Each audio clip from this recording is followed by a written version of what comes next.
Allen's Investigate, airing live on the United Public Radio Network, 105.3 FM in New Orleans.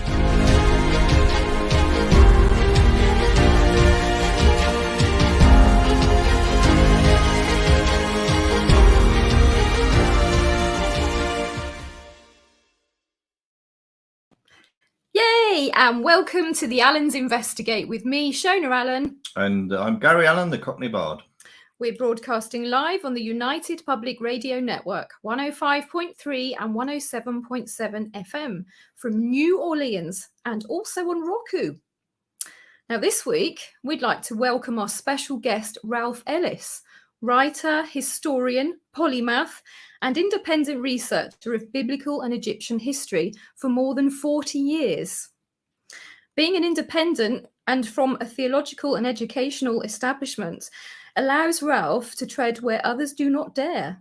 And it is through this independence that Ralph has discovered so many new biblical and historical truths, which he will be sharing with us on the show.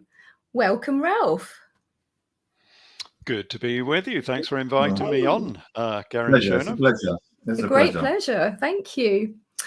Well, I thought maybe we could start off, Ralph, if you don't mind, if you could tell us a bit about your background, because I believe you started out as a software engineer.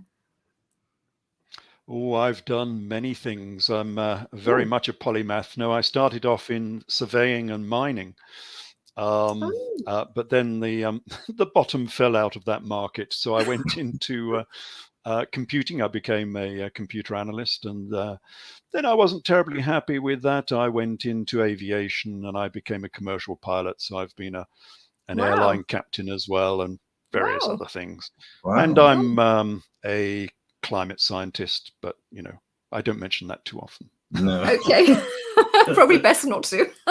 Now the thing is, Ralph, we're of no religious persuasion whatsoever, so we're very keen to hear your side of things. Yes, well, I'm not of any particular religious persuasion either. I gave up on religion when I was 7 years old, very quickly because we don't have enough time. But my parents told me that Father Christmas was a fake. Oh, I really? was fairly disgusted with that, and yeah, so I transferred that across to biblical history as well, very early on, from an age of 7.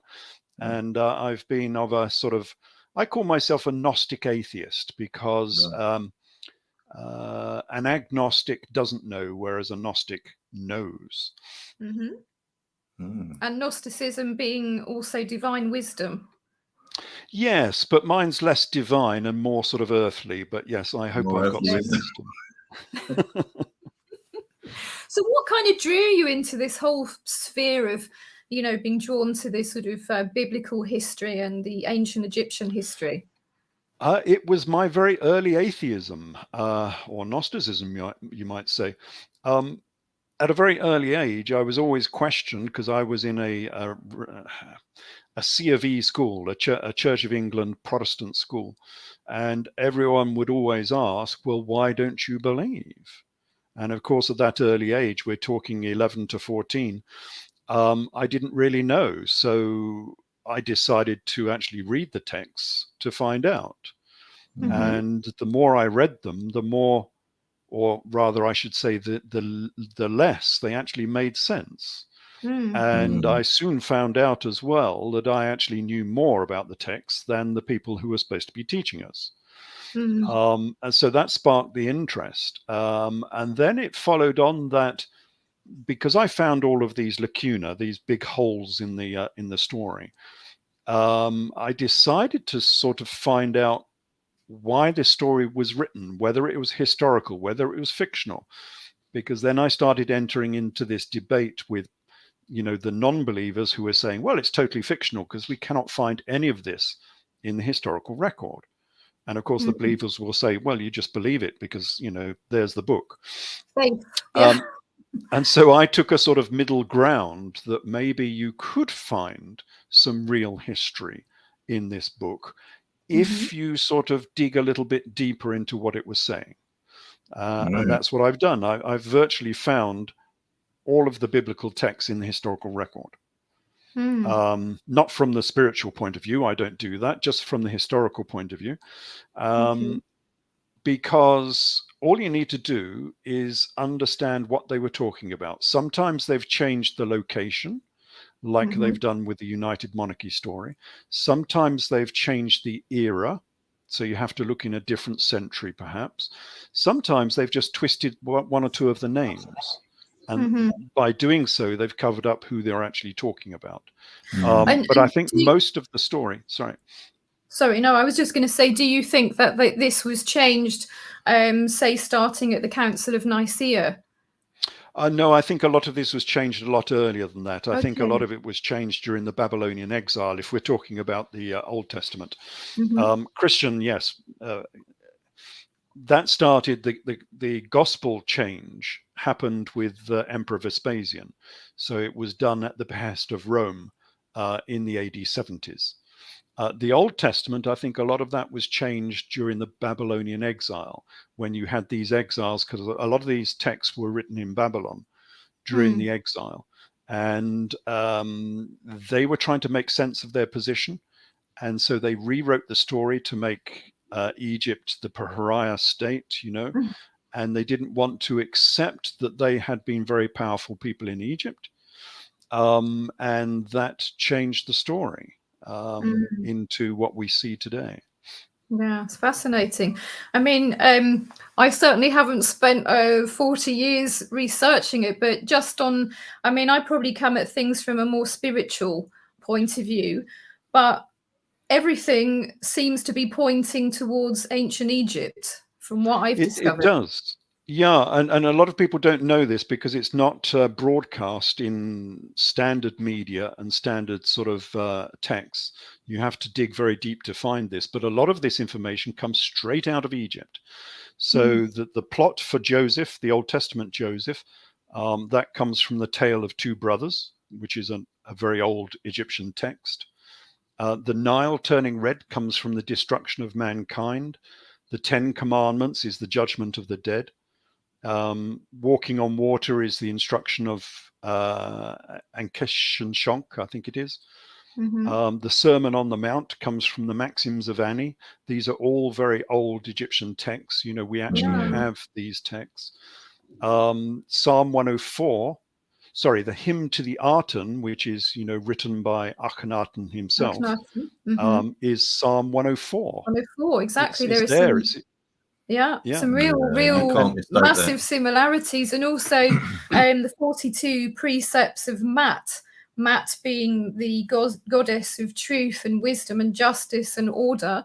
The 10 Commandments are actually very similar to some of the precepts. Absolutely, that's the judgment of the dead. Yes, and of course the Proverbs 22 comes from the instructions of Amenemopet. And it has the same title. It's called the 30 chapters, both within the biblical text and also in the Egyptian. So, but I mean, yes, a lot of... Sorry. That's right. I was just going to say a lot of this does come out of Egypt. These are Egyptian texts. I mean, it's really exciting to me because, I mean, things like... You love Egypt, I do, ancient Egypt. And the things like Amen, the end of a prayer, Amen, I believe comes from Amun. And sometimes it was spelt that way. Yes. Also, absolutely. Of course, Horus, although they wouldn't have called him Horus at the time, but the rendering of Horus, the word, is quite interesting because an anagram of which is hours. And when you actually look into the character of Horus, there does bear some remarkable similarities when you look at Horus of the horizon, for example, or hours of the horizon. So it's really interesting. Yes, even the god name for the Israelite god is the Aten. Again, people won't know this so much, but the Israelite god has many names. He is Yahweh, of course. He is El Elohim, Shaddai, but he's also the Aden. And that is the god of Akhenaten, Pharaoh Akhenaten, whose name, the name of his god was either the Aten or the Ardon. And in fact, we get a slightly different twist on that because it was spelt with the reed glyph, and that's pronounced with an E more than an A. So we normally say the Aten, but it was actually the Eton or the Eden. And therefore we're going back into the Genesis story, of course. Interesting. I wonder if they named Eton College after that then. Yeah, I did look into that because it, yes, I couldn't find any links, but yes, if anyone wants to go and find some links, it could be interesting. Let us know on the show if you do find anything, anybody out there.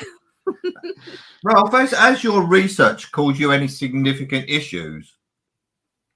Not greatly, although I do get a lot of opposition, and normally that's just online abuse and things of that nature. More often than not, can I say, from historians more than.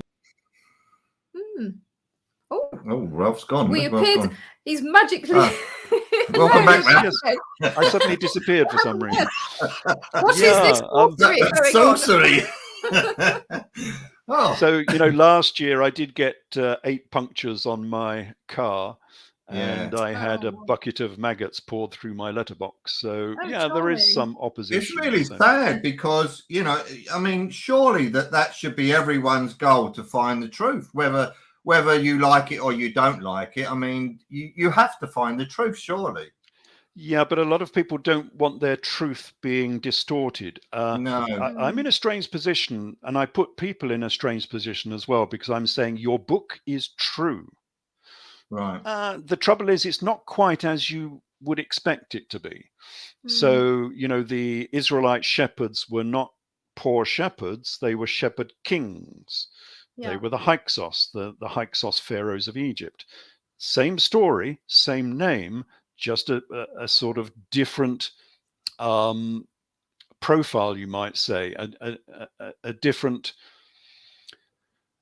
status to the people that they are believing in. So instead of poor shepherds, they were the shepherd kings. They were the Hyksos pharaohs of Egypt. And that is so obvious. I don't know why it's not been mentioned before. I think I'm probably one of the first to have ever mentioned this, that they were definitely the Hyksos. But they were. There's too much information that says that they were the Hyksos for this not to be so. So perhaps we should go through some of the similarities. Shall we do that? Yeah, please do. Yeah. Please do. Yeah, so this is one of the first things I started in 1996, I think it was, with my Jesus Last of the Pharaohs. And it was a comparison between the biblical Exodus and the Hyksos Exodus, because I think they are exactly the same, except for the date. So this is a list of events for the Hyksos Exodus, which is a real historical Exodus. Okay, so we have this group of people who were known as shepherds. They had a leader who was called Jacob or Jacob. He was a pharaoh, actually. They were circumcised. They wore curly side locks of hair and earrings. There was darkness for 3 days. There was a pillar of fire and smoke. There was a great ash fall. That's where, in the biblical side of it, Moses says, God said to Moses, take handfuls of ash from the hearth of the fire and cast it into the sky, and it will become a small dust across the land of Egypt. Well, that actually happened. This happened in 1600 BC. So I shall continue. There was an ash fall. The waters were parted, the parting of the waters. The air was too thick to breathe. There was a war between these people, the shepherds and the Egyptians. There was an exodus, a great exodus, like 350,000 people or something. And they set off from Pi-Ramesses and they went to Jerusalem. And en route, they destroyed Jericho. So this is not from the Bible, nothing to do with the Bible. This is all real Egyptian history. This is the history of the Hyksos Exodus out of Egypt. The Americans tend to call them the Hyksos, but you can pronounce it either way. So you can see the similarities between the two. They are almost identical. I mean, it was the Hyksos who destroyed Jericho. The walls came tumbling down. The waters being parted. Well, that's a fantastical tale from the Old Testament, but it was true because it happened in 1600 BC. Yeah. It was a tsunami. And the waters were parted, as we know. Dare I do a screen share? Can I do a screen share? Sure. Please, Go ahead. please, please. Okay, so let's have a quick look at the screen share on this. If you could please describe it as well, Ralph, because obviously it's not just visual. We have a just solely audio podcast as well. Yeah. Yes. I'm just looking around and I cannot see a... Oh, share screen. There it is. They they hide it. There we go. Yeah. Okay, so share screen. So if I come up with that and share that. Now, am I sharing something? No, I can't see anything at the moment. No. Oh, something's happening now. Yes, there it is. There it is. Well done. It just takes a while to come up. Okay, so we were talking about a pillar of fire and a pillar of smoke. Well, hopefully you'll see a pillar of... Looks like a volcano to me. Yeah. Yep, looks like a volcano. And it was a volcano. This was Santorini. Obviously, this picture isn't Santorini because it happened in 1600 BC, so we don't have any pictures of that. But that's what it would have looked like, a pillar of fire and a pillar of smoke. And there would have also been, of course, the waters parting. Now, this is the Indonesian tsunami. And of course the waters rushed out for quite some time, for like 15 minutes or so. The waters disappeared and people could run out along the seabed. But then of course the water comes back in again. And so the description is true. And if we look at where this happened, this is a quick image of the Mediterranean. Santorini is, I don't know if you can see the cursor going around and around. That's Santorini, with the waves coming out of Santorini and going down towards Egypt. And the Sea of Reeds, what is very badly translated as the Red Sea in the in Genesis, in the English translation, is actually the Sea of Reeds, and that's about here. And that was, of course, struck by a very large tsunami. So I'll just stop the screen share and hopefully we'll be back. So this is a number of black swan events. I don't know if viewers are familiar with the black swan, but a black swan is something that's so strange, so unusual, you would never be able to predict it.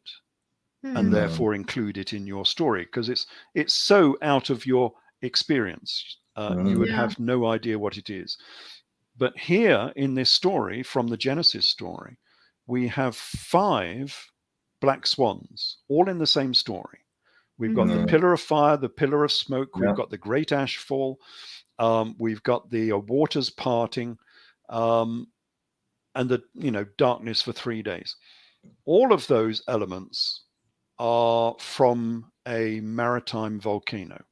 Now, how would any chronicler know that all of those events are linked to a maritime volcano if they had not been there and actually witnessed it? So this must be an eyewitness account. It just has to be. Otherwise, you couldn't get all of those elements in one story. That's correct. And we know when this happened. This is the real beauty of this connection is we know when this happens, so it gives us a chronological peg upon which we can hang this sort of rest of the Genesis and the Exodus story, because this actually happened in 1600 BC. And that's the reason why nobody can find any evidence for the Exodus, because it happened like 300 to 400 years before the classical date for the Exodus.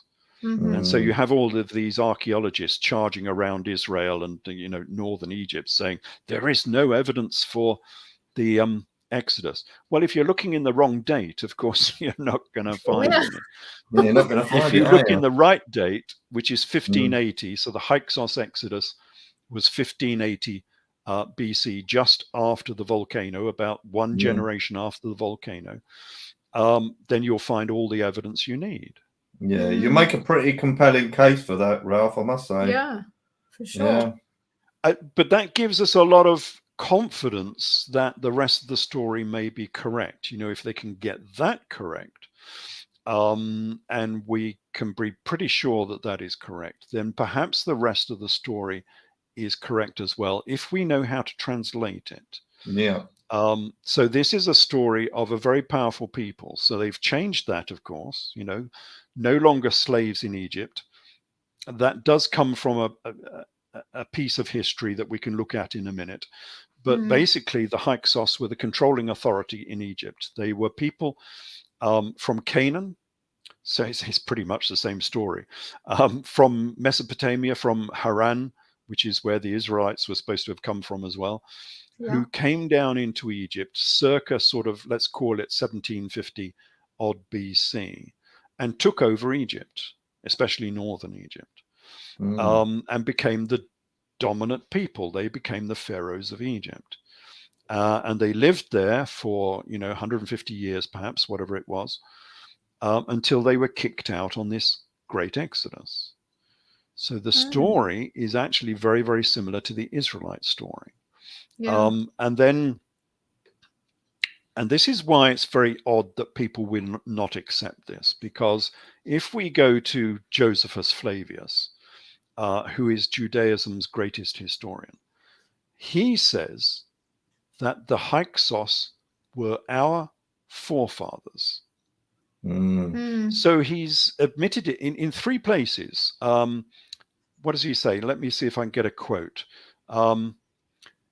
Such is Manetho's account, because Josephus Flavius is quoting from Manetho, who is an Egyptian historian, 3rd century BC. So he says, such is Manetho's account. It is clear that the so-called shepherds, our ancestors, left Egypt and settled in our country 393 years before Danos came to Argos. He's calling the shepherds, the shepherd kings, our ancestors. And then in another place, he calls these so-called shepherds, the Hyksos, were described as shepherds, because sheep breeding was a hereditary custom of our remotest ancestors. So time and time again, in another place, he calls them our forefathers. So here we have Judaism's greatest historians saying that the Israelites were the Hyksos pharaohs of Egypt. And yet nobody will believe him. Even though he's correct on most things that he talks about, they won't believe him because it conflicts with, of course, the standard interpretation of the Old Testament. I was going to say, this often happens, though, is that people tend to cherry pick information that suits their kind of agenda or narrative, and anything that may conflict with that gets thrown in the bin, doesn't it? And I always, when you look at the Bible, you will see loads of contradictions. It's like, I think there's something like 750 contradictions. So, to me, anything with a flaw in it can't be the truth. But nevertheless, as you say, there are obvious truths in the Bible, and what you've been finding is obviously of extreme interest. And people should at least give you an ear, because it's remarkable, isn't it, really, the findings? Most of these contradictions melt away if you know what they were talking about.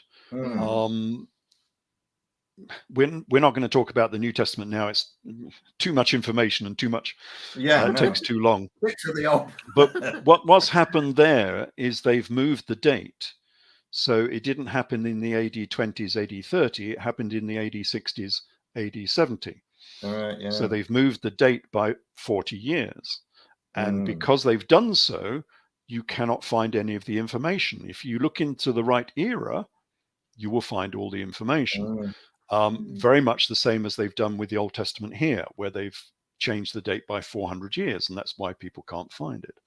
But if we understand what this story was talking about, and we understand what the shepherd kings were, and what it meant, then we can decipher a lot of the rest of the text. Now, the shepherd kings were known as the shepherds because this was the great month of Aries. Will your viewers be conversant with precession of the equinox? I would think so. Most of them, yes. So this is the zodiac. Just in 30 seconds, the signs of the zodiac move every 2,000 years, and you get a new dominant sign of the zodiac. So we had Taurus from 4,500 BC to 1750 BC, the start of the Hyksos era. And then we had the great month of Aries. That's why they were called the Shepherd Kings, because Aries is the great month of the sheep.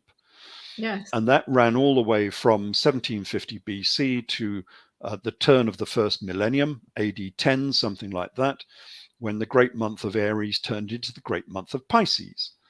And that's why Jesus was born as a Lamb of God, but became a fisher of men. Yes. He went from Aries to Right. Pisces. Yeah. This is all to do with the zodiac. The astrological symbols. Yeah. Well, I mean, all if you sort of people actually look into it, all major religions and cultures basically have a connection with the stars and the movement of the planets and astrology. Yes. They're fundamental really to everything. And if you look, for example, at ancient Egypt, you can tell by the Dendera temple, for as just one example. If you go to ancient Armenia, there's lots and lots of cave paintings, petroglyphs, which again are of an astronomical nature. So, and it was fundamentally important because it's basing things like survival, because you have to know about the changes in the seasons, what kind of weather, etc., in order to be able to grow food, which is fundamental, really, isn't it? Yes, and if I just very quickly share screen again, we can see this for people who don't know the Dendera zodiac. So if we just drop down to this one, you should see a zodiac, if that's coming up. In a minute. It takes a while to go through. I don't know. It's a bit slow, isn't it? There we are. There we go. There we are. So this is the Dendera zodiac. So this actually is not too early. This is Ptolemaic. So this is about 3rd century BC from Egypt. And it's a standard zodiac, the same as we will have today. The interesting thing I like on this one is you see the central character here. This is the great bear, what we call the great bear. But in Egypt, it was the great hippopotamus. Presumably, when these things went north, nobody knew what a hippopotamus was, so they said it was a bear. So there you go. It's a bear without hair. Yes. This one's got a wig on. I don't know why. This is an interesting sort of hippo. But just going up into sort of 1st century time, this is a Jewish zodiac, because people won't know that the primary symbol of Judaism was the zodiac. So in Israel and Jordan, there are, I think they've discovered 8 now, ancient synagogues with a zodiac on the floor. And these are large zodiacs. These are like 4 meters, 5 meters across. Very big. Yeah. And this one is on the Sea of Galilee. And it's 1st century. We know that because the head of Helios is pointing at the join between Aries and Pisces. We were talking about Jesus being a Lamb of God that went to be a fisher of men. So it's the same era. A bit incongruous that a Jewish synagogue would have Helios in the center, which is interesting. Yes. This was very heretical, because we have a comment from Josephus Flavius that says that he himself, Josephus Flavius, was sent to destroy this zodiac on the Sea of Galilee in AD 66 or 68, something like that. 66. So we have a history behind this one. And this particular zodiac was owned by Jesus of Gamala, Gamala Cephius. And Jesus of Gamala was the rebel. He was the rebel leader of 600 fishermen. Now, who was the Right. rebel leader of fishermen in the 1st century? Ooh. Well, that's another Mhm. story. But the interesting thing here, we're just looking at the zodiac, is that you see Helios is holding a blue-green spherical Earth in his gravitational grasp. Yes. So they Yeah. knew the heliocentric model of the solar system, and they knew Mhm. that the Earth was a sphere. And if we zoom in on that, because it's not entirely clear, let's zoom even more. Oh yeah, Oh, yes. yeah. You will see that the Earth is definitely spherical because it's light on one side and dark on the other, which is what you would get with a sphere. Yes. And the lines of latitude and longitude on it are curved, Mhm. which would only be present if you had a sphere. So this is Yes. Helios the sun holding a blue-green spherical Earth in his gravitational grasp. And this is the knowledge they had back in the 1st century AD in Judea. Mm. So yes, anyone who says that, these were all rustics and that's why they couldn't write this story down, because they couldn't write, they were only shepherds and farmers.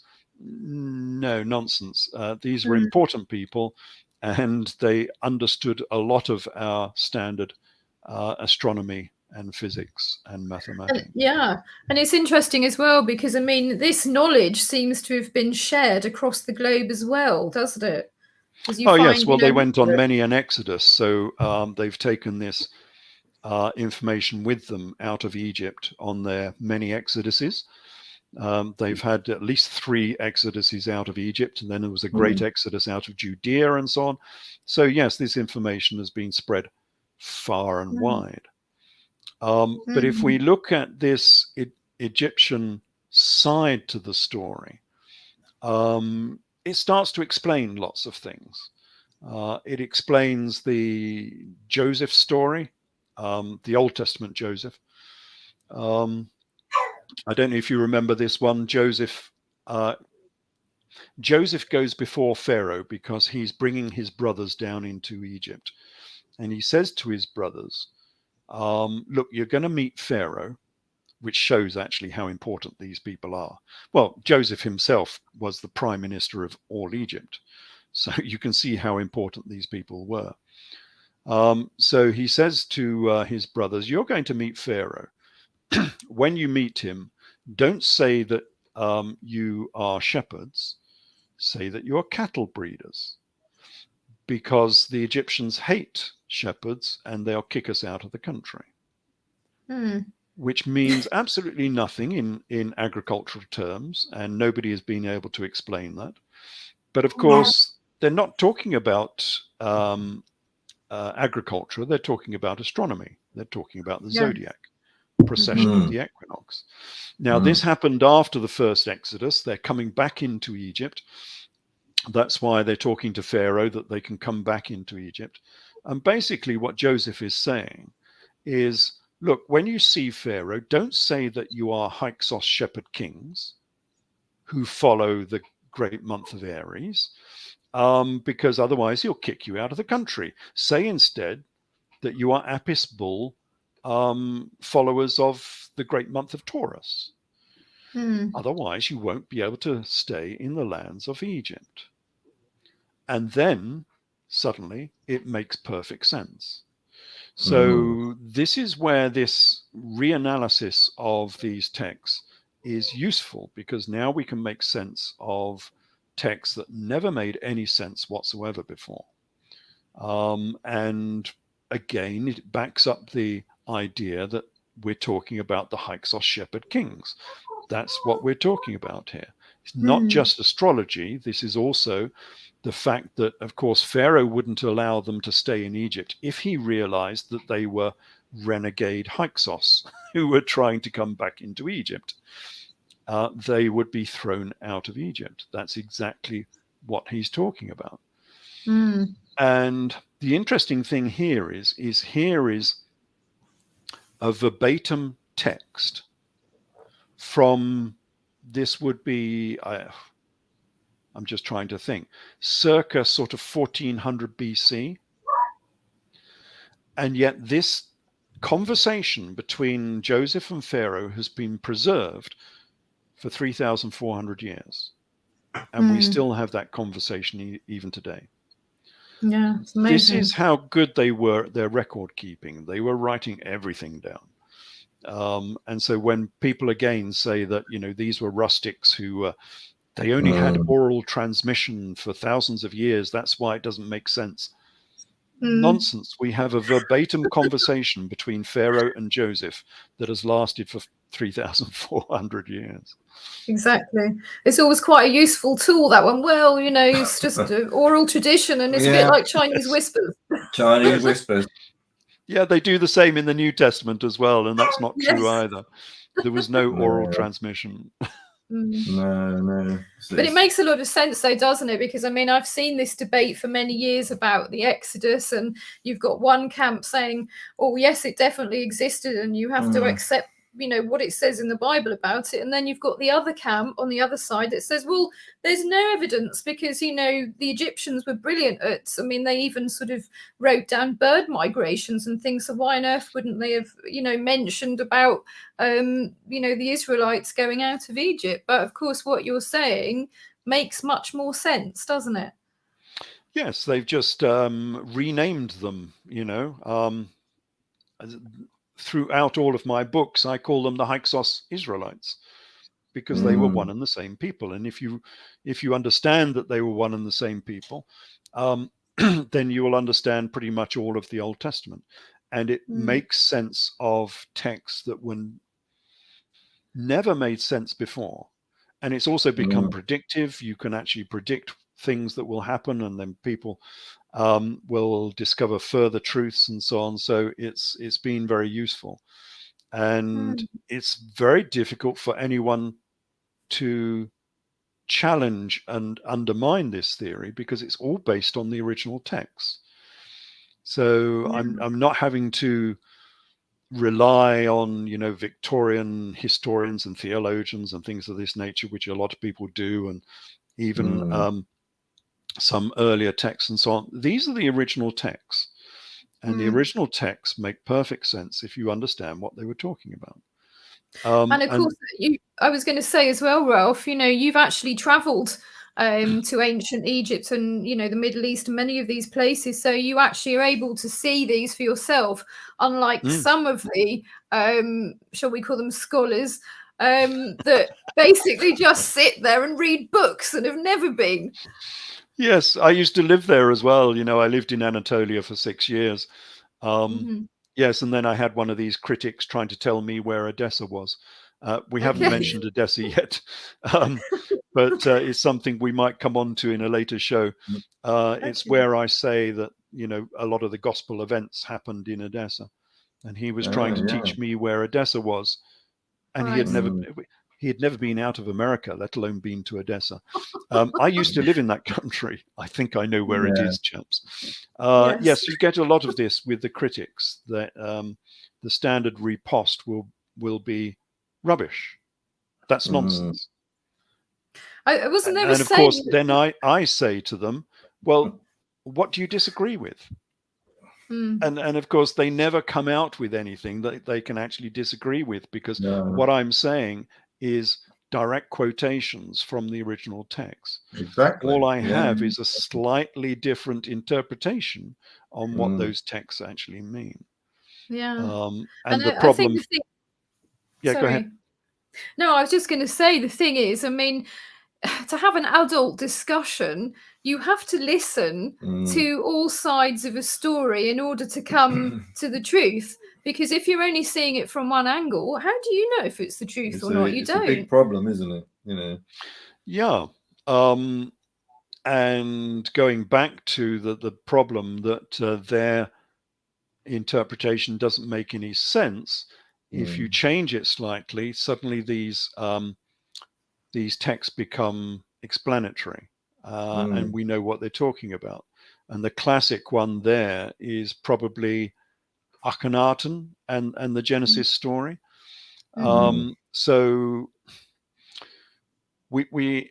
Akhenaten gets 2 starring roles in this book. Well, we've already said that he's connected to this book because his hymn to the Aten is Psalm 104. So they obviously knew all about Akhenaten. Remember, Akhenaten was the first of the monotheists. Yes. A lot of people for a long time have speculated, of course, that Israelite monotheism came from Akhenaten. Sigmund Freud said the same in his Moses and monotheism, because there's a glaring sort of similarity here between the Israelites and the new religion by Akhenaten. Well, we can take this several steps further because, well, here's some comparisons between the hymn to the Aten and Psalm 104. So hymn to the Aten says, "How many are your deeds? You made the earth as you wished. You all alone, all peoples, herds and flocks." And then Psalm 104 says, "Yahweh, how many are your works? In wisdom you have made them all. The earth is full of your creatures." And then, well, we'll do 2 or 3 of these because they are interesting. So Akhenaten says, "When you, the Aten, set in the western lightland, the earth is in darkness as if in death." And 104 says, "You make the darkness, and it is night when all of the animals of the forest come creeping out." And then Akhenaten says, "Every lion comes from his den." And 104 says, "The young lions roar for their prey when the sun rises." It's the same all the way through. They're just copying each other. Yeah. Yeah. I don't think you don't need to be an expert, do you, to see these things, really? Well, it's fairly obvious, isn't it? Really, if you're open-minded enough to accept that, of course. Yeah, but this has been known for almost forever, of course. But what has not happened is it's not come into public consciousness. So it's been stuck in rarefied academic books and even theologians' books. And they all chat amongst themselves about these similarities, but they don't tell the standard believer. Don't tell the flock. Yeah, the flock knows nothing about this, but it's all based on Egyptian texts. But you can take it one step further because you can then sort of retranslate the Genesis story, which is what I did in my Eden in Egypt. The rest of this is taken from my Tempest and Exodus. So when we go into Genesis, the first thing sort of it says in chapter 2 is that a river went out of Eden to water the garden, and from thence it was parted, and it became 4 heads or 4 branches. Now, there's only one river in this era that used to do that used to run through a garden and then get to a point and split into 4 branches. And that is the Nile, which when it runs through the garden oasis, you might call, of Egypt. And then when it gets to Cairo, it used to split into 4 branches. So it seems likely that we're talking about the Nile here and not all of the rivers that it names within the book of Genesis. So what does it say for the Bible says that the Sion, the Gihon, the Kikadel, and the Parath, whereas the original ones were the Pelusic, the Saltic, the Rosetta, and the Canopic branches of the Nile as it goes through the Nile Delta. So we've got an inkling here that we might be talking about Egypt. And if you're talking about Eden in Egypt, then perhaps we're talking about the garden of the Eton or the Aten, which is the god of Akhenaten. Remember, the Aten is actually normally pronounced as the Eton more than the Aton. That's how it's spelled. And every pharaoh used to have a garden for their god. If you go out into the east, into Persia, they used to have the same. They used to have these walled gardens, which they called a paradise, which is where we get the name from. But they used to do the same in Egypt as well. They had a walled garden, which was for the pharaoh and for the god. And they were the gardens of Eden. Well, for Akhenaten it was, because his god was called the Aten or the Eden. Yes. And would you what say does it say in Genesis? It says that we had 2 naked lovebirds in the Garden of Eden. Well, that's exactly what Akhenaten. That's exactly what Akhenaten used to do. I was going to say as well, so the concept of the Aten, would you say it was kind of like the sun god to Akhenaten? Yes. So I was just trying to share again. Are we sharing? I can't see any. Oh, Yeah, yes, I think something's happening. Yeah, we are. Yeah. It takes a while. I don't know why it does that. Yeah. Delay, I all think. very strange. Yes, so we have this story about the 2 naked lovebirds in the garden of the Aten, and I think those 2 naked lovebirds were Akhenaten and Nefertiti. Because the strange thing about this couple of hippies, because really you can equate these two with being hippies, is that they were always naked. So if we have a look at them, here's some images, some sculptures of Akhenaten and Nefertiti. And on the left, we have Akhenaten. In the middle is Nefertiti. And on the right is one of her daughters, probably Ankhesenamun. And they used to stroll around this Garden of Eden naked. And even at ceremonies, we'll see one of those in a minute perhaps, they used to give awards out while being naked to the populace. Yeah, well, I like to do a comparison, with like the Queen of England, the late Queen, as if, when she's doing knighthoods or something in Buckingham Palace, and she strolls out naked with her sword and knights, someone. Yeah. Well, the only thing I would say is I do hope they didn't barbecue in their garden. Yes.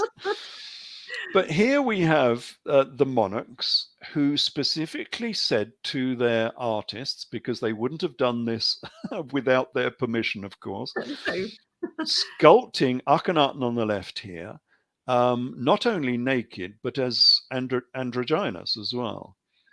They're sculpting him as the primeval Adam, which we might talk about. The primeval Adam was the demiurge god of the Nazarene. We're talking 1st century here, Church of Jesus and James.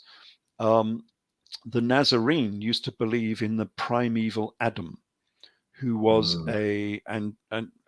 either a hermaphrodite or androgynous being, a demigod.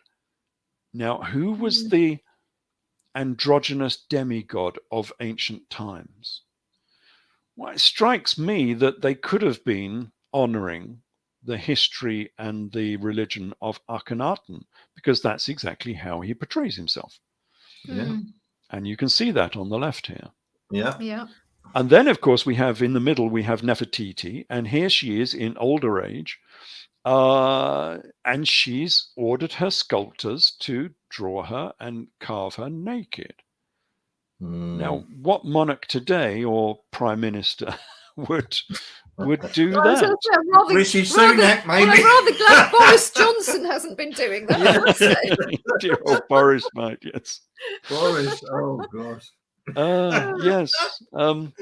You can see how I regard these as being hippies. And on the right here, we have Ankhesenamun. And okay, she's got some sort of diaphanous robe on, but it doesn't leave much to the imagination. No. And it's interesting as well, Ralph, on that last one, the daughter, because I've seen this clothing before, because of course it gives the idea of sun rays, doesn't it? Yes, it could be something to do with that. Yes, it could well be. And this is this gives us an idea about what this monarchy was all about, because sometimes it's very difficult for us to get a grasp on history. We're talking 3,300 years ago. Yeah. It's is way back in the distant past, and sometimes it's beyond our understanding. But we have a modern film about this, which is just perfect. It's called Wild Wild Country on Netflix. I don't like to advertise Netflix, but there you go. It's called Wild Wild Country on Netflix. And it's about this Indian guru from the Rajneesh, I think they called them, the community, who was a charismatic leader, just like Akhenaten, and set up this commune in India. But then he got kicked out of India, so they went to Oregon in America, and they set up this new community in America, and with this charismatic leader who was bringing his 80,000 followers to this location. It's exactly what Akhenaten did. So Akhenaten was banished by his father. His father was still alive. His father was Amenhotep III. This would have been 1330-ish BC. And he was banished to the middle of Egypt, to the east bank, to the quarries on the east bank of the Nile, as Manetho calls them, where he set up his commune, exactly the same as the Rajneesh community did. And then he goaded his followers into building him a new city, because there was nothing there. In record time, he was thrashing them to death to build this new city. And we know he was doing that because they found the bodies, and they've got these mass burials of these young people who were obviously from the skeletal remains, have been working under hard labor to build this new city from nothing. And there, of course, we get this immediate connection with the biblical story of the Israelites in Egypt as slaves to the Pharaoh, who is goading them on to make mud bricks, whether they have straw or no straw. You are idle, you are idle, you will make bricks whether you have straw or no straw. That is exactly what was going on in Amarna at this time. Which is really interesting as well, because I mean, I've been lucky enough to go once to Egypt, just in the Luxor area and the Red Sea. And I remember going round the tombs of the builders, and actually those builders were really revered and respected. I mean, they had sort of beautiful wall murals and things around them as well. So those particular builders were definitely respected. So it's interesting to see the two sort of contrast. Yes. This was the difference with Akhenaten and his religious fervor. He wanted his city building and his palace and his temples in record time because he wanted somewhere to live. And so he was goading on his followers to do this and thrashing them to death. But that's exactly what the Rajneesh community did as well, because they went to Oregon, they had nothing there. They had to build a town from nothing. And so they all set to it with religious fervor, building this town, building this community. It's exactly what Akhenaten did. But then later on, there was some dissension in the ranks, you might say. And his free love community, the Rajneesh free love community, turned into a police state with armed police officers on every corner. And later on, things got worse and worse and worse, and he poisoned the local town of, locals. He actually tried to poison them all. And then it all sort of broke up and into internal sort of factional infighting. And they all went on a big exodus. They were actually thrown out. That's exactly what happened to Akhenaten. Exactly the same happened. They had initially all of this religious fervor for this new god, destroying all of the old gods. But it only took 20 years and the whole thing fell apart. And he was, Akhenaten and Nefertiti and all of the people of Amarna were thrown out of that region on an exodus. It's exactly the same story. So we can understand exactly what happened all that time ago. If you watch the story for, Wild Wild Country And just imagine that this leader is Akhenaten. Mm. That's exactly what happened. So Interesting. history does indeed repeat itself. Yeah. But So you we can also essentially- get... I was going to say, you can essentially say that the Netflix film is basically the story of Akhenaten, only Akhenaten was naked. Yes. Well, I think Rajneesh was a bit like that himself. I don't think he appeared naked before his followers, but it was a bit of a free love society, as I understand it. So yeah, it was based on sort of 1960s, flower power, hippie flower power. So they were just as naturists, Akhenaten basically. was.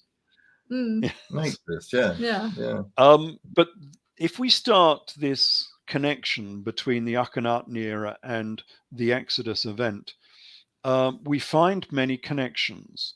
Now, people will be wondering, because we've already talked about the Exodus, and they're wondering how Akhenaten is linked to this, because we were talking about the Hyksos. Well, if we go back into history and we read the works of Manetho. So Manetho was an Egyptian historian, 3rd century BC, a long, long time ago. He spoke Egyptian, so he has a fairly good idea of what was going on. And he records these Exodus events. Now, Manetho says there were 2 Exoduses, not one. So there was the Great Exodus we've already talked about, 350,000 people. That was the Hyksos Exodus, went out to Jerusalem.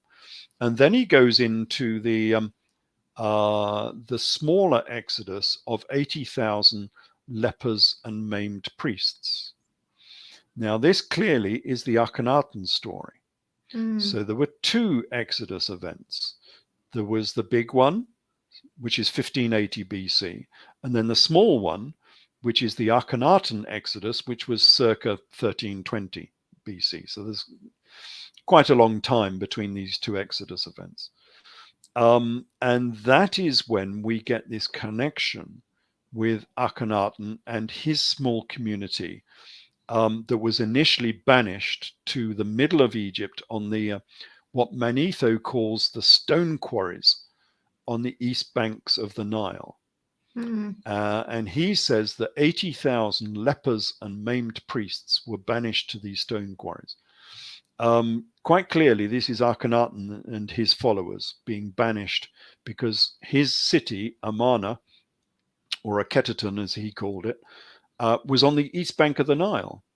And it was a stone quarry because there was nothing there. They had to build everything from nothing. So it was obviously ringing with the hammering of people cutting out stones from this stone quarry to build this new city. But we have these connections, as we've said, already, the mud bricks episode. We have the fact that Akhenaten only had daughters. So he had 6 daughters and no sons. And people have always speculated as to why. Well, the Bible tells us why. It's because the Israelite midwives, Shiphrah and Puah, killed all of the sons. It's exactly what the Old Testament says. It says that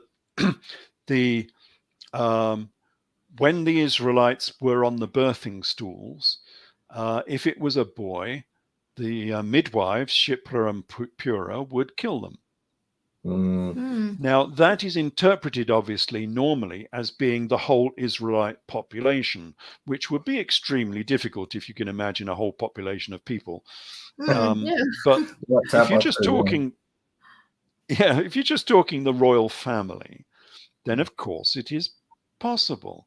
You only need to pay some, because Akhenaten was hated, of course, because he was destroying all of the old gods in Egypt. He was actually sending his army out when he got full power.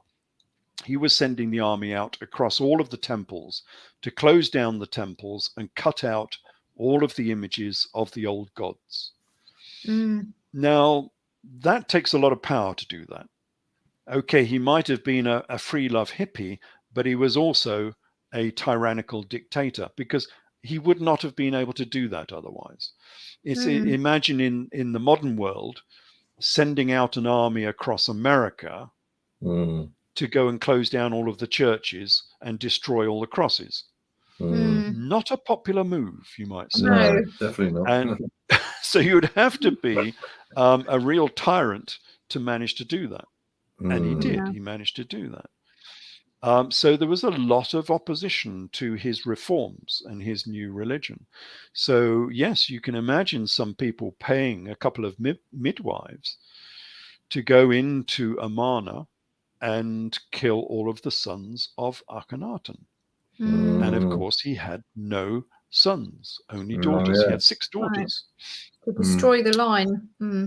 Yeah, to destroy the royal line, which is exactly what they managed to do. And that's now it becomes explanatory. So we have a theory. We have a theory that this biblical story was based on real history. It was based upon the history of the Hyksos, and now later on, because they were linked, they're part of the same royal family. Now it's talking about the history of the Amarna dynasty of Akhenaten and Nefertiti. And now it's becoming predictive. It's explaining things within the Old Testament which were never explained before, completely inexplicable. Now they sort of beginning to make sense, but only if you are willing to understand that these characters from history were all rather important people, not just mere shepherds. But we're coming on to this era when they're sort of admitting that they were important people. So we have Joseph and Moses. Joseph was the prime minister of all Egypt, who took a 20% tax on all of the produce of Egypt. So he was the richest man in the world. Yeah. They don't make a big thing about that, but that's exactly what it says in the Old Testament. And then we have Moses, who was the chief army commander of the Egyptian army. Now, that's alluded to in the Old Testament, but we get a much better version of this from Josephus Flavius, because Josephus Flavius wrote his own Old Testament. It's called the Antiquities of the Jews. Yes. And his Old Testament is older than anything we have, because he took his data, his information from the scroll that came out of the Temple of Jerusalem in AD 70. And that scroll was supposed to be 600 years old. So this is a scroll from 6th century BC. And that's where he took his information from. So he has much better sources than we have today. And he says that Moses was the chief army commander of the Egyptian army, who fought a battle against the Nubians down in the south. And he defeated the Nubians, and he married the Nubian queen, who was called Tharbis. So we have much more detail in the sort of Josephus version. So here we have an army commander and his brother Aaron. So the two characters in this Exodus story, the second Exodus, were Aaron and Moses, the two brothers. Well, now in real history, we have the two brothers who went on an Exodus from the second Exodus, from the Akhenaten Exodus, and they were called Akhenaten and Moses, because the brother of Akhenaten was called Moses. Just Moses. Yeah. So we have the two brothers from the biblical story and from the historical story, who have pretty much the same names, Akhenaten and Moses, Aaron and Moses, and they were both brothers. And they went on an exodus because Akhenaten and Nefertiti were kicked out of the country, basically. You'll find a lot of people will say that they died, but there's no evidence that they died in Egypt. So they had this separate city. Nothing has been found to date, I believe, has it? No, nothing conclusive has been found of these royal couples. So they had their city in Amarna in Middle Egypt. They had tombs made there, but they were never finished. They have no magic bricks, and so they were never used. There is no real evidence that they were buried down in Thebes, in the Valley of the Kings. I don't believe that Akhenaten is KV 55. And I don't think Nefertiti is the younger lady in the tomb of KV 35, I think it is. I was going to say, I mean, looking at it from a point of view, from the Egyptians' point of view, I mean, these people were heretical. And if they were hated, they're certainly not going to be given the reverence of being buried with the other pharaohs, are they? Yeah, absolutely. Tutankhamun got there because he was persuaded to go back to the old gods. Yeah. And so he was sort of acceptable. The younger lady, so we get Amenhotep III, who was the father of Akhenaten, and his wife, Tuyu. They are in KV 55, I think it is. And in an annex, there is the older lady, the younger lady, and a young boy. And yes, of course, these were hated people. The younger lady had her face chopped off. So she's got a big axe cut right across her face. But I don't think that was, some people have been saying that's Nefertiti. I think that particular lady is too young. We have imagery. We've already seen the imagery of Nefertiti as being a middle-aged lady. I don't think that can be Nefertiti. No. And Manetho says they went on an exodus. And it's quite clear that he's talking about the Amarna dynasty here. He doesn't actually name them per se, because these were the heretic pharaoh and the heretic queen. So you weren't allowed to mention their names. But it's quite clear that he's talking about them. And they were sent off on an exodus. Well, if we're going back into the Genesis story and the Garden of the Arten, not the Eden, the Garden of the Eten, which was the garden of Pharaoh Akhenaten or Akhenaten, they were sent on an exodus. That's what it says in Genesis, that they were thrown out of the Garden of Eden. Well, that's exactly what happened to Akhenaten and Nefertiti. They were thrown out. And we have this story that they were thrown out. So they would have gone up north. Manetho says this, that they were exiled and they went up north to Avaris. Avaris is Pi-Ramesses. It's the same city, where they had various battles with the Egyptians and so on. And they were helped by people who came down from Jerusalem to help them. They would have been the ex-Hyksos from 400 years previously. And then we have a different story from Scottish history. It's amazing where you can pick up this history sometimes. If you for sure. Scottish history has the history of the Scots. This comes from Walter Burr. This is 14th century Scotland, and from 6th century in Ireland in the Lebor Gabala. And they record the history of the Scottish people. And they say that the Scots came from Egypt. Interesting. This comes from Scotty Chronicon. Now, that history from Scotland seems to have a lot of history in it. And it's all to do with the biblical story, the Exodus, and Manetho. They've obviously got a copy of Manetho because they record the same work as Josephus Flavius does. It's a copy of Manetho. But they say that not Akhenaten, but the next pharaoh, which would have been Pharaoh I. So we went from Akhenaten to Smenkhkare to Tutankhamun, who went back to the old gods. And then we went to Pharaoh I, who tried to re-establish the Aten. And Pharaoh I had been the army commander for Akhenaten, and now he's Pharaoh. Well, Scottish history says that he was thrown out of the country on another exodus, yet another exodus. So he was married to Ankhesenamun, who was the queen of Tutankhamun. So she married I, and then I and Ankhesenamun were thrown out of the country. And now, Scottish history... Sorry, Ralph, just to interject there. Am I right in saying that that was a fairly unusual thing to happen for a royal to marry someone like an army commander? Because normally they just kept within the royal household. Absolutely. But I, of course, was very closely related to this royal family. Mm. So a little bit like they do in these royal families today, the real power is not the overt royalty, it is the aristocracy behind the royalty. Because that way you can stay in the shadows, and yet you are the proper royalty, but you're sitting in the shadows as an aristocrat. Well, they did the same in Egypt. So the Amarna dynasty was really based upon Yuya and Thuyu.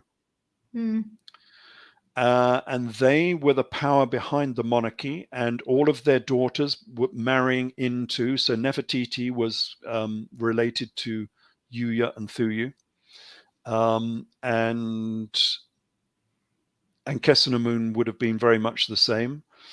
Now, a long time ago, Ahmed Osman wrote a book called The Stranger in the Valley of the Kings, and he said that Yuya was Joseph.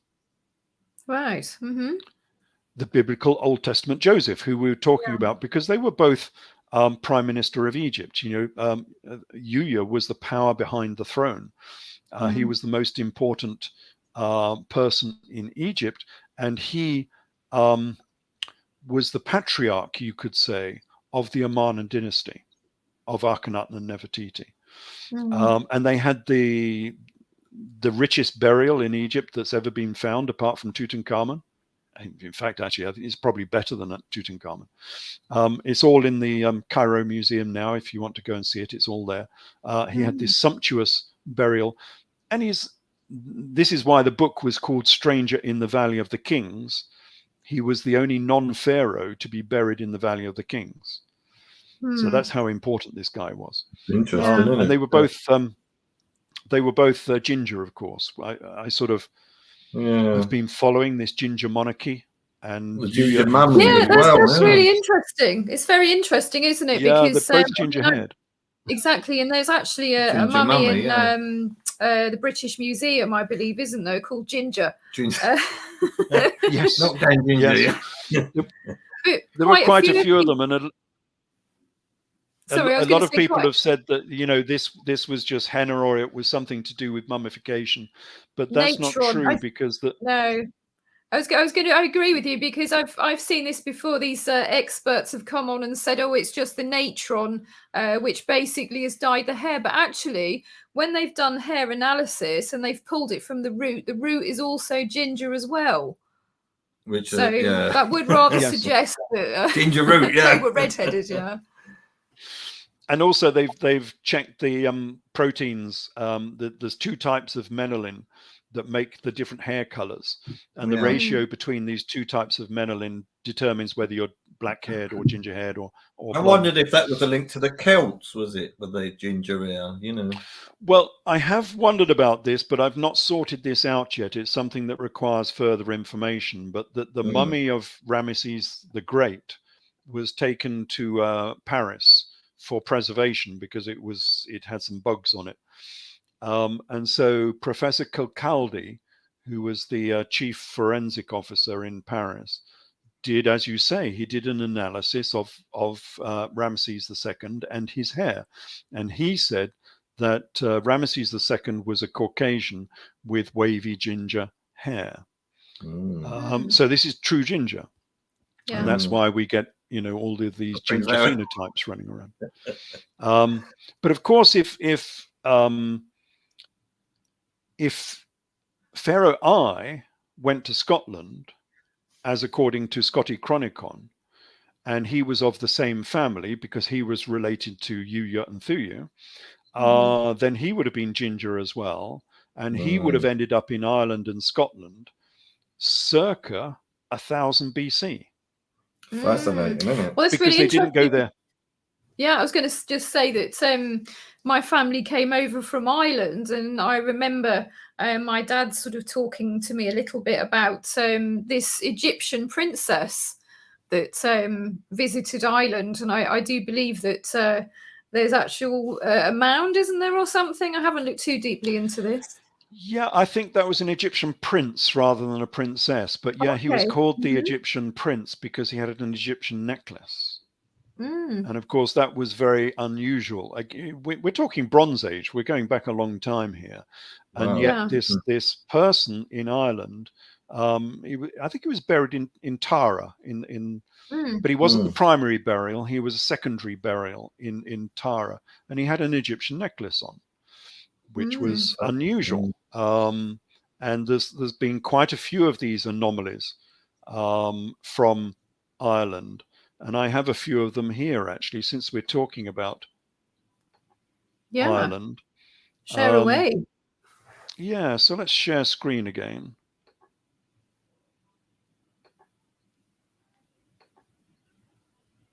So Any that moment should now. come up in a minute. It seems to take a while to do so, but you should see Akhenaten again in a minute. Okay. Not sure why it's being quite slow, isn't it, today? Yeah, it's being very slow. Perhaps it's saying, no, I've had enough now. I'm not going to show any more pictures. We're naughty boy. I'm a very naughty boy. Yeah, let's stop that screen and do it again. So I'll stop that and I'll try and do it again. So share screen to share. And that's what I want to share. And I want to share that. And I'm going to share it. Oh. It's not coming up, is it? Is that up now? No. No. Well, maybe you can describe it, Ralph, for us. Yes, I'll have to. If it's not going to come up, let me just check. I've got everything else is working. Yeah, that seems to be. This is technology strange. for you, isn't it? Anyway, yes, apart from the Egyptian necklace, there was the Egyptian talks, or well, I suppose you could call it a necklace, but it's not what you would think of as a necklace. It's more like a collar, a big golden collar. And do you think perhaps that's what sort of influenced the Celtic talks that we've seen in the museums as well? Yes, that's exactly what I'm talking about, because we have these big golden talks. If you've been to Ireland and the Dublin Museum, you'll see them there. Yeah, they were quite prevalent in many Celtic lands, but there was a specific type in Ireland which was of solid gold, and it was quite large and fat, and obviously very, very expensive because it was made of solid gold. And nobody can really decide where they came from, because Ireland wasn't rich enough to have such expensive items, and yet they managed to somehow. Well, the other place that we get these talks is is that? There we are. Something come up. Don't know why it took so long. It's just popped up. Yeah, these are the talks. Can you see a talk? Oh yes. Yeah, they're beautiful. They're quite deep, aren't they? Yeah, and very. You can imagine how much gold there is in that. I mean, that's they look hugely Egyptian to me. And Ireland didn't have any gold industry. There was no smelting. There was no natural gold in Ireland. Remember, this is Bronze Age. This is going back a long time. Yeah. And nobody knows where these came from. And here's another one. But it just so happens that we have this story from Scotty Chronicon and the Lebor Gabala of an Egyptian princess and her husband, Ai and Gaithalos. Sorry, Scota and Gaithalos. It's from Scota, Queen Scota, that the name for Scotland is supposed to have come from. Yes. She was Queen Scota. But she was something to do with the Amarna dynasty. I've traced her back. It's quite obvious because they use the king list of Manetho, and it's quite obvious that this was Ai and Kessenamun from the Amarna dynasty. Well, if we look in the Amarna dynasty, we see that Akhenaten and Nefertiti used to give out very, very similar golden talks. And here we can see that's it. Yeah. We can see Akhenaten and Nefertiti, both naked, of course, at this ceremony. So this is the Queen of England, Queen Elizabeth II, on the balcony at Buckingham Palace, giving out awards while she's naked. And Phil the Greek, he's naked as well, giving out these awards. And the awards are golden talks. Yeah. Because they didn't have money in those days. There was no coinage. So they used to reward people with golden artifacts, so jewelry, which was used as money. And they were giving these golden talks to the very person we've been talking about. So you got this is I. So this is Pharaoh I, who this is from that very same picture. He's receiving these talks, these necklaces from Akhenaten. And you can see he's got them around his neck. He's got loads and loads of them around his neck, and so is his wife over here. And he's being rewarded for being, he was the chief army commander and also the chief of police as well. I think one of his titles was the eyes and ears of the Pharaoh. Very sinister. Yes. So I think he was like the East German Stasi as well. Yeah. So you can clearly see that, Ralph, can't you? Can, yes. Yeah, you can clearly see that. So another method of these golden talks arriving in Ireland is if they were taken there on this exodus by this Egyptian royal couple, the Queen and the King. And that's how they arrived in Ireland. So it's an alternate explanation, which has a lot to back it up, I would say. It does, absolutely. Yeah, I don't think you can doubt that. You know, you can't doubt the link there between Scotland, Ireland, and Egypt. You can't. Yeah. You know, and there was quite a lot of other things that I found between the two as well. We can talk about this later, or perhaps I don't know if we've got time. Right, we're at 1:22 at the moment, so we've got 8 minutes left. Right, so yes, we can't go into it. But anyway, I found quite a lot of part two. Yes, we'll have to do a part two. Yes, I found quite a lot of similarities between Egypt and Ireland, so that's worth talking about. Oh, absolutely. Because it gets people, I mean, the thing is, it gets people thinking, doesn't it? Yes, and is it the Tuath Danann as well? They were supposed to have arrived in Ireland, and they were sort of seen as the shining ones. Well, you know, the connection with the sun again. So that's quite interesting, and enlightenment. So that's really interesting. Well, that was the Tuath Danann, and of course, Pharaoh I, when he went to Greece, was called Danoi. He was known as the Dan. Oh, interesting. From which the Greeks got their name. The Greeks were called the Danoi. He was called Danos. The name of I was Danos when he went to Greece. So yeah, there's quite a few connections there. Yeah. So yes, so we're sort of coming to the end in that case. So perhaps a summary of what we've seen so far. It does seem to be that a lot of the Old Testament accounts are talking about, firstly, the Hyksos, so that's the sort of 1600 BC era, and secondly, the reign of Akhenaten and Nefertiti, that's the sort of 1300s BC era, because these people were related. So that the Hyksos went into Egypt, they ruled Egypt, they were thrown out of Egypt, and went to Jerusalem, as Manetho says. And then they came back down into Egypt with the sort of Joseph story, back down into Egypt, and became important and became pharaohs again. And from that sort of influence, from Yuya and Thuyu, we get the Amarna dynasty. So now they're in control of Egypt again. So Akhenaten managed to take over the whole of Egypt. And then they got thrown out again. So we got two exoduses there. And that is pretty much most of the books of Genesis and Exodus. And that story has been preserved. Sorry, yeah, it does leave me wondering, what is the word of God? It does, because it's amazing. Yes, but when they're talking about God in a lot of these texts, you're never quite sure if they're talking about God or they're talking about Pharaoh. Because remember, the pharaohs were sons of gods anyway. So whenever they're saying God, sometimes they're mentioning the real God, as it were, the high God from the heavens above. Sometimes they're just talking about Pharaoh.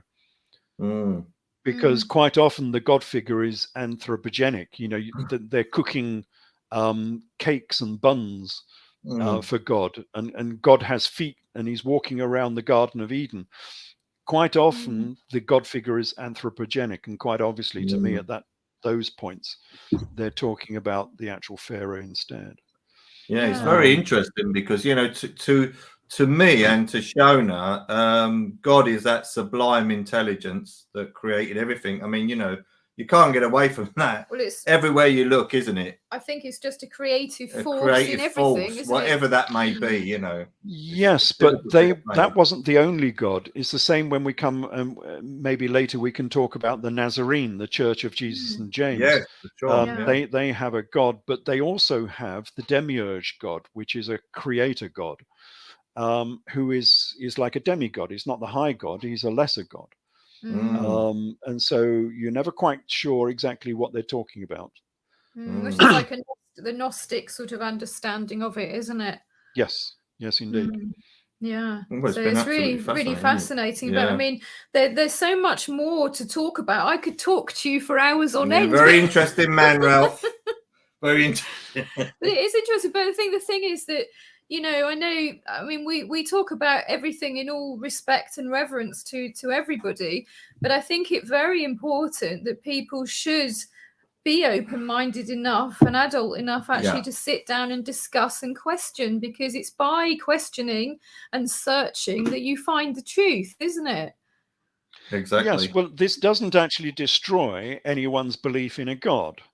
No, you can still add on the God figure onto the top of this story as the icing, on the cake.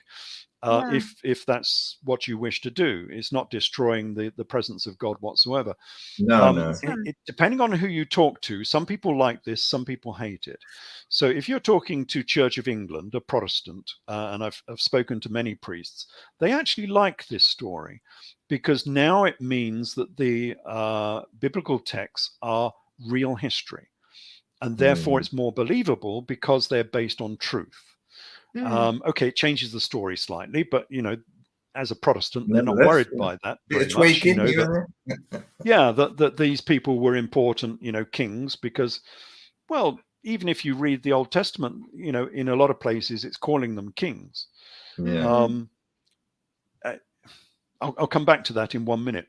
But if you're talking to someone like, an Orthodox Jew or a devout Catholic, they tend to dislike this because they think it's destroying their word of God, because they don't need the history. They're only looking at the Bible as a word of God, and therefore you've got to believe it as it's written nowadays, which I don't think is the original. And so they will tend not to like this information, whereas as I say, a Protestant actually likes this because it means it's real history. But it's out there, Ralph, isn't it?